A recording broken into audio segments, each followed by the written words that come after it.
The night people call the scariest of all. What's the night considered the scariest in a person's life? Have you ever even thought about this question? It's the first night after a person passes away. Why is this first night so important and so frightening? Who does the soul meet that night? What questions are asked?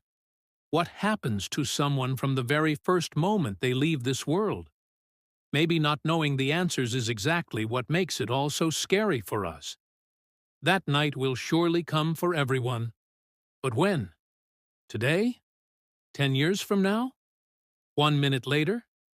Not knowing when death will come only makes the fear and anxiety stronger. We all know one day we'll leave this world, but because we mostly see death happening to others, we act as if it's only for them. But it's for us too. Maybe in a minute. Maybe in a day. Every breath we take is actually taking us closer to death. Our breaths are like a countdown, constantly reminding us that we're on our way to the end. Do you know what the longest day of a person's life is? It's a fascinating question, and thinking about it gives our lives a special kind of awareness.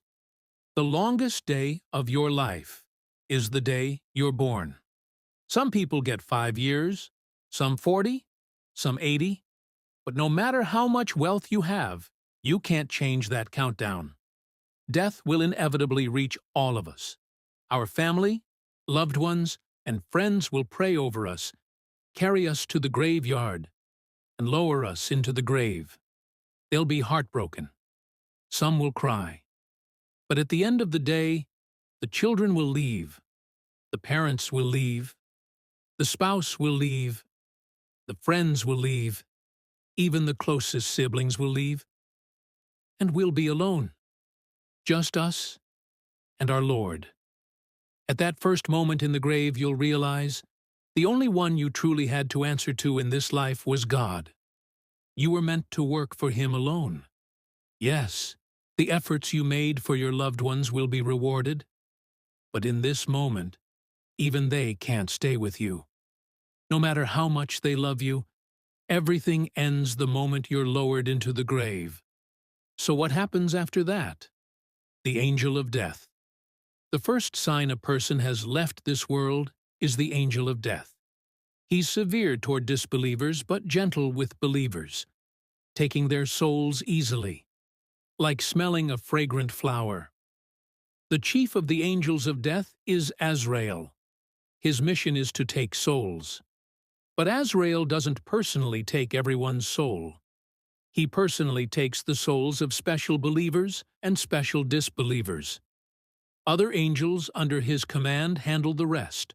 Some Islamic scholars even prayed that Azrael himself would be the one to take their souls. After the soul is taken, the person is washed, wrapped in a shroud, and buried. The first angel in the grave. Many traditions say that when a person is buried, two angels come to them and ask about God's oneness, the prophet, their faith, and, according to some narrations, how they lived their life, how they earned their wealth, and how they spent it. If the person was a true believer, they'll be able to answer and will receive God's mercy. If not, they won't be able to answer and will face the punishment of the grave. These angels are commonly known as Munkar and Nakir. Some narrations also mention an angel named Ruman, who tests the dead first. Imam Sajjad says in one prayer, "Peace be upon Munkar and Nakir, your honored agents, and Ruman, the angel who tests the people of the grave." It's said that after people leave the graveyard, Ruman comes to the dead person. His job is to examine their deeds. Were they among the blessed or the doomed? Then Munkar and Nakir come. One narration reports Abdullah ibn Salam asked the Prophet, "Who is the angel that comes before Munkar and Nakir?" The Prophet said, "He's the angel whose face shines like the sun. His name is Ruman." Ruman tells the dead person, "Write down all the good and bad deeds you did in the world." The person says, With what? I have no pen, no ink, no paper. Rumen replies, your spit is your ink, your finger is your pen, and your shroud is your paper. The person writes everything, good and bad. When they reach their sins, they're ashamed. Rumen says, sinner. You weren't ashamed before your Lord in the world, and now you're ashamed? Then he raises a staff to strike them. The dead person pleads, don't strike. I'll write. They finish writing, seal it with their fingernail, and the page is hung around their neck until Judgment Day. The two angels of questioning Imam Ali said, when a person is buried, God sends two angels, Munkar and Nakir. The first things they ask are, who is your Lord? Who is your prophet? Who is your imam and leader? The questions on the first night in the grave, after the body is covered with dirt. By God's permission, two terrifying angels enter the grave. Imam Ali said, their body hair is so long it drags on the ground. They tear the soil with their teeth. Their voices thunder like lightning, and their eyes flash like sparks. This is the beginning of a terrifying, heavy, back-breaking moment. Blessed is the one who was a believer in this world and prepared for the hereafter with good deeds. As soon as the angels enter, the first question is, who is your Lord? If the dead person is a believer, they'll answer, my Lord is Allah. If not, their tongue will be tied and they'll face divine punishment. Second question, who is your prophet? A believer will answer, my prophet is Muhammad. Third question, who is your imam and leader? A fortunate person will say, my imam is Ali. If the dead person answers correctly, their grave will expand as far as they can see. A door to paradise will open, and it will be said, sleep in, joy and peace, like a young person sleeping soundly. But answering these questions is very hard. Anyone who followed Satan in life will be speechless and unable to answer. If a person was an enemy of God, the ugliest-looking angel will come to them and say, you're invited to the feast of hellfire. Then the angels will strip the shroud and ask again, who is your Lord? Who is your prophet?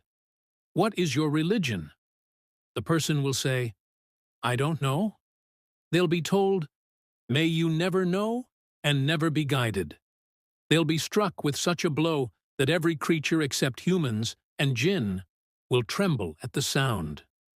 Then a door from hell will be opened and it will be said, sleep in the worst of conditions. The grave will become so tight their bones will crush together. Their brain will ooze out between their fingers. Snakes and scorpions will attack them constantly. This will continue until Judgment Day. They'll long for the day of judgment to come quickly. About the questions in the grave, scholars differ. Some say only a few main questions will be asked about the person's Lord, prophet, and imam. Others say every small and big deed will be asked about, even the weight of a speck. Some say the questioning is only for true believers and true disbelievers, while others will be questioned on Judgment Day. Imam Sajjad's Sermon. Every Friday, Imam Sajjad would speak at the Prophet's mosque. One of his sermons said, Child of Adam, time is quickly catching up to you. The angel of death will take your soul. You'll go to a lonely house. Your soul will be returned to you. Munkar and Nakir will come to you and test you severely. They'll ask what religion you followed, what book you read, and which imam you chose. They'll also ask how you spent your life, where you earned your wealth, and where you spent it. So prepare your answers now and be ready for those questions. Prophet Muhammad's words. In many narrations, the Prophet said, when the dead are placed in the grave says, Woe to you, son of Adam! What deceived you about me? Did you not know I'm the place of tests, darkness, loneliness, and worms? What made you arrogant? You walked on me with desires and pride, and now you rest in my lap. If the person was righteous, the grave will say, "What are you saying? This person commanded good and forbade evil."